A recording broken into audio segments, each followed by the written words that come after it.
Alright, time to get back to work. What's this? Happy birthday? Oh, how did you know it's my birthday? It's not.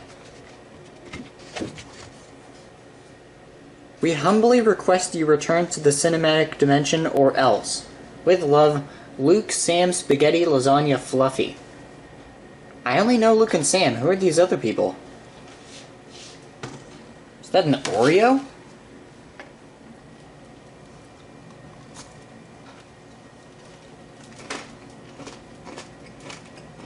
Whoa!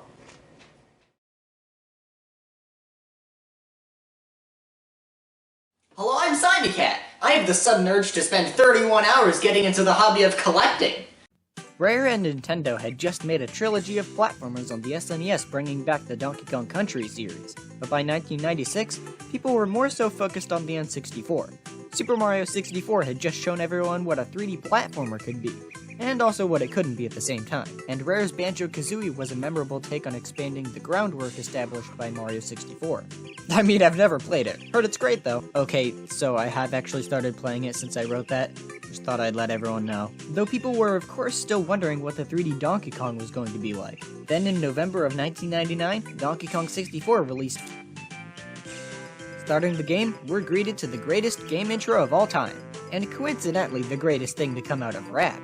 The DK rap actually does a really good job explaining everything you need to know about the 5 playable Kongs, from their personalities to abilities. DK and Diddy return, and the new Kongs are Not Dixie, Funny Face McGee, and a really impressive triangle player, aka Tiny, Lanky, and Chunky. What I like about the DK rap is of course just how campy it is. We learned that DK's coconut gun can fire in spurts, and Chunky can pick up boulders with relative ease. Donkey Kong 64.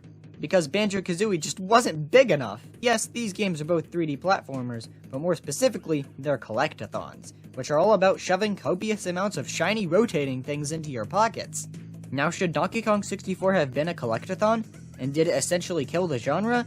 These are the questions I'm going to be attempting to answer. Emphasis on attempting. King K. Rool gets a new huge ship, and plans to fire the Blastomatic to destroy DK Island.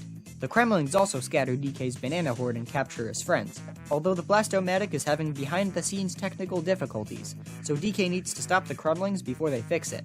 This apparently takes 30 hours. The movement is a lot less momentum-based than Mario 64 and generally doesn't allow for precise calculated platforming. While flexible and fun controls usually make games more replayable, a game with more limited controls where you solve problems by interacting with the environment can be fun too. The camera can sometimes get stuck on things like most other N64 games, though I didn't find it nearly as bad as, say, Wet Dry World. Yes, I'm still upset about this. Donkey Kong 64 is structured similarly to other 3D platformers. You need a certain amount of golden bananas, aka this game's power stars, to open the next world. You also need a boss key to open the next world, and in order to fight the boss, you need a certain amount of colored bananas. There are 201 golden bananas to find, and you only need half of them to finish the game. Which golden bananas you get is also entirely up to you. After becoming accustomed to 3D Mario games, it was very refreshing to find the first golden banana and not get kicked off the level's lawn. Alright, it's time to talk about what it truly means to 100% Donkey Kong 64. You know a game people complain about 100%ing? Super Mario Sunshine. I've already defended the blue coins numerous times, but that won't change the fact that they single-handedly gave Sunshine the reputation of being a nightmare to complete. Here's several reasons why the people who say this have never played Donkey Kong 64. Number 1. Colored bananas. Each of the 5 Kongs has 100 of them to collect across 7 levels. Contrary to collectathon logic, you don't actually have to get all of them, just 75 of each color in each level. This gets you. Number 2. Banana medals. Once you have 15, you can do something we'll talk about later. But other than that, I have no idea whether or not they count towards completion. Number 3. Golden bananas. I already went over these, there are 201 of them. Number 4. Blueprints. There are 40 blueprints to find by defeating certain enemies. There are 5 in each level, and also one blueprint gives you 1 golden banana. Number 5. Banana fairies. There are 20 of them, and finding them all gives you the 201st golden banana. Number 6. Battle crowns. Standing on these pads takes you to an enemy gauntlet. Surviving a set amount of time gets you 1 of 10 battle crowns. These unlock side modes outside the main game. Number 7. Banana coins. These are used to buy new moves from Cranky, weapon upgrades from Funky, and instrument/health upgrades from Candy. Number 8. The consumable items, like orange grenades and ammo for your weapons. Number 9. The Nintendo coin. Number 10. The Rare coin. We'll get to these later. I have the sudden urge to quit. Those blue coins don't seem so bad now, right? The whole 5 playable characters is the main thing that sets DK64 apart from other 3D platformers. Let's start with the abilities every Kong has, the weapons and instruments. There's DK's coconut gun, Diddy's peanut pop guns, Lanky's grape shooter, Tiny's feather bow, and Chunky's pineapple launcher. These are mainly used for activating switches. Thrilling. As for the instruments, there's DK's bongos, Diddy's electric guitar, Lanky's trombone, Tiny's saxophone, and Chunky's triangle. So I guess Diddy retired the boombox and took guitar lessons from Dixie? Interesting. These activate switches. I'm sensing a pattern here. They also wipe out all nearby enemies. There are plenty of rooms where you have to defeat all the enemies to get the golden banana, but oh wait, that would be cheating. Instrument usage is restricted in these rooms, so you're not allowed to think logically about what move to use in these situations. Instead, the answer always has to be spelled out for you. Next up, DK can pull levers. This is something he had to learn how to do. Diddy can bash his head into walls, Lanky can handstand up slopes, Tiny can plagiarize Dixie, and Chunky can pick up boulders and punch down doors. At least Tiny's hair gliding is more than just yet another access key for a suspiciously Tiny's hair gliding shaped keyhole. Character pads. DK gets transported to a blast barrel course, Diddy jumps high, Lanky inflates himself to reach higher areas, which is basically the exact same thing, Tiny can teleport because Rare was running out of ideas, and Chunky can turn invisible. Finally, you have the temporary abilities that consume crystals. DK can turn invincible, Diddy can fly around in his jetpack, Lanky can handstand faster, Tiny can shrink to fit into small holes, and Chunky can turn huge to pick up and destroy bigger rocks. Diddy's is by far the most fun, even if it doesn't control nearly as well as Pilot Wings. So in conclusion, every move in this game does the exact same thing.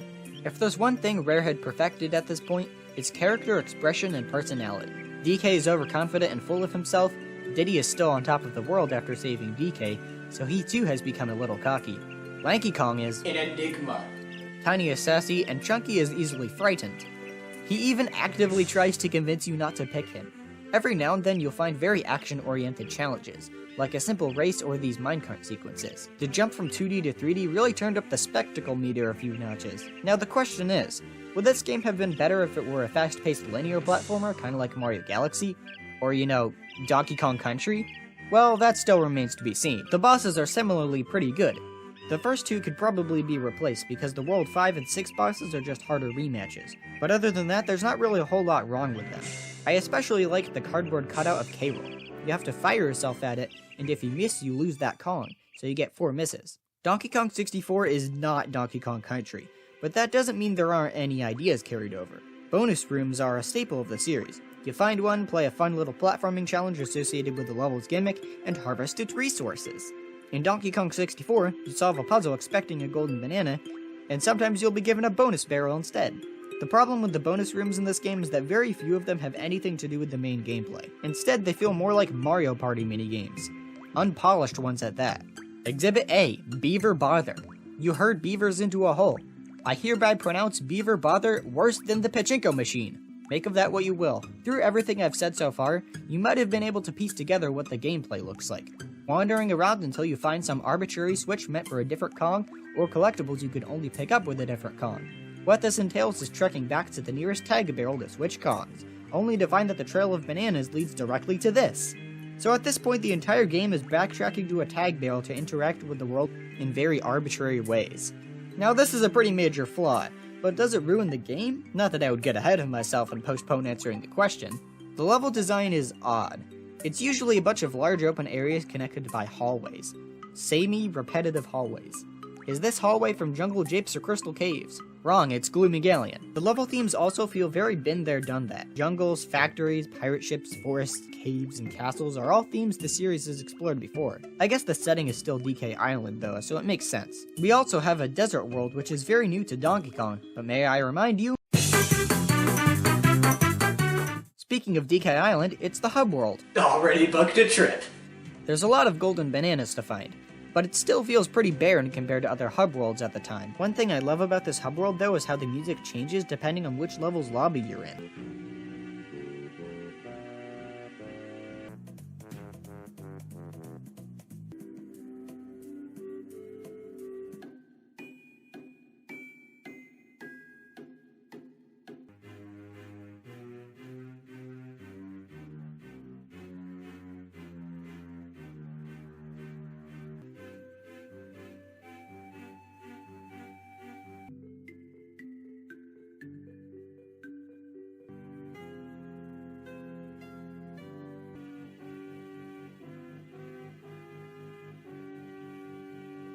But hey, at least there's a tutorial area to cry to. Yeah, I feel like this area could have been expanded into a full hub world. I didn't think they'd actually take me to a deserted island. I said it was a joke! Jungle of Japes is the first world, and it's actually pretty fun. It puts the best parts of the game front and center, which, to be fair, is exactly what a first area should do. You can even play as Rambi for 3 nanoseconds. I always thought animal buddies just weren't in this game. Turns out you just have to squint to see them. Angry Aztec has some cool things going for it, but it's also where the repetitive structure of doing the same thing 5 times starts to become a problem. Frantic Factory is a little hard to navigate, but there's some fun stuff in here, like this arcade machine that lets you play the original Donkey Kong. Turns out I can't escape my responsibility of reviewing this game, not even on a deserted island.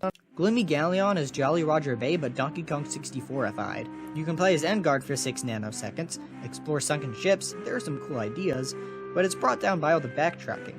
Also, this lighthouse climb is like the Womp's Fortress Tower, but with camera angles that hurt my feelings. Fungi Forest is definitely my favorite world. The night and day cycle is pretty cool, just kidding, you have to change the time of day manually. Yeah, certain areas are blocked off depending on what time of day it is, which seems pretty unnecessary. But the enemies and music also change, which is nice. Aside from that, this place just has great atmosphere and a fun diversity of objectives. Crystal Caves is pretty fun until stalactites start falling on you every 5 nanoseconds, cutting out the music. Come on guys, we've had such a good track record of worlds with versus without falling stalactites.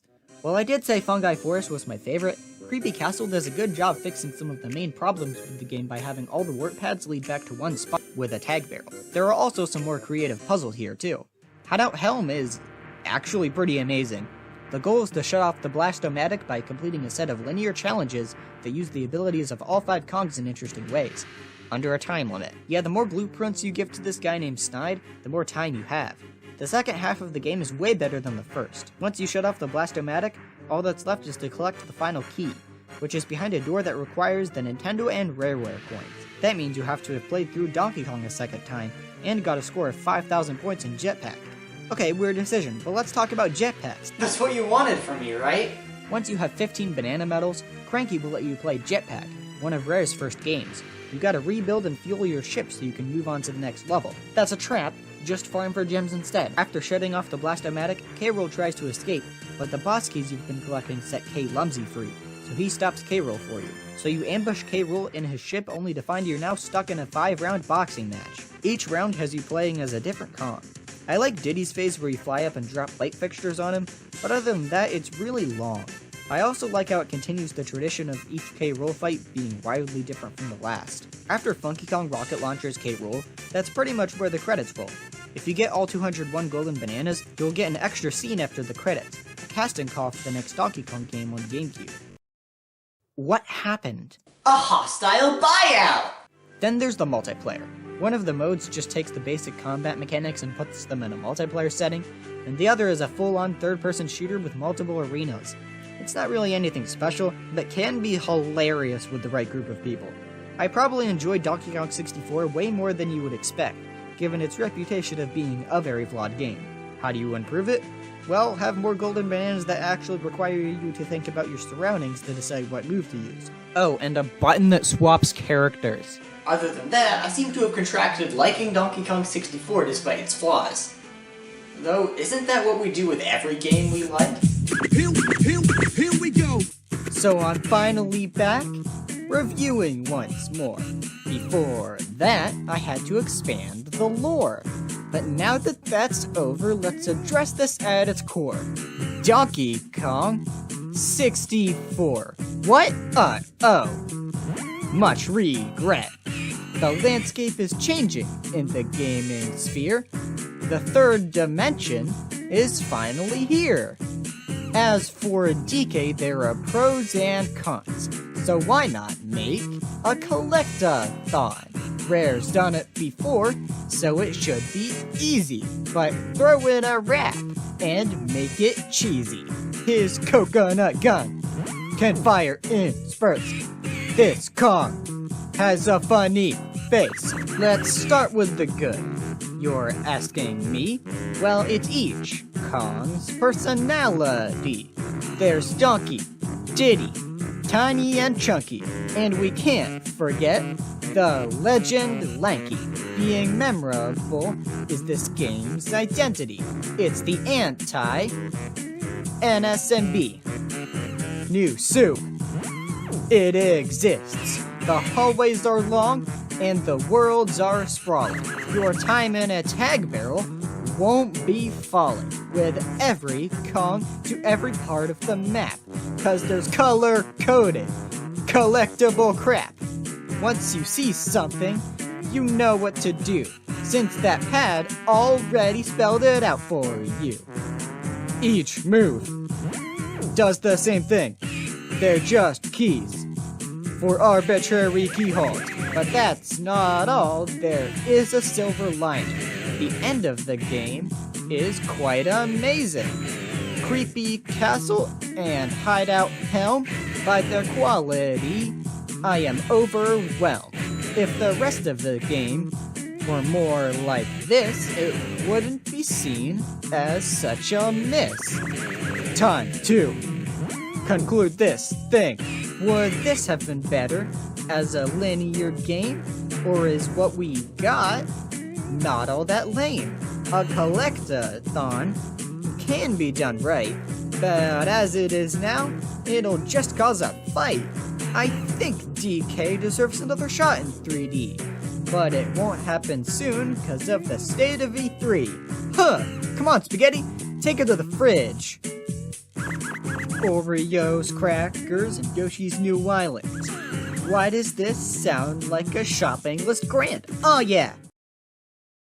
Since when did you get back? How long were you standing there?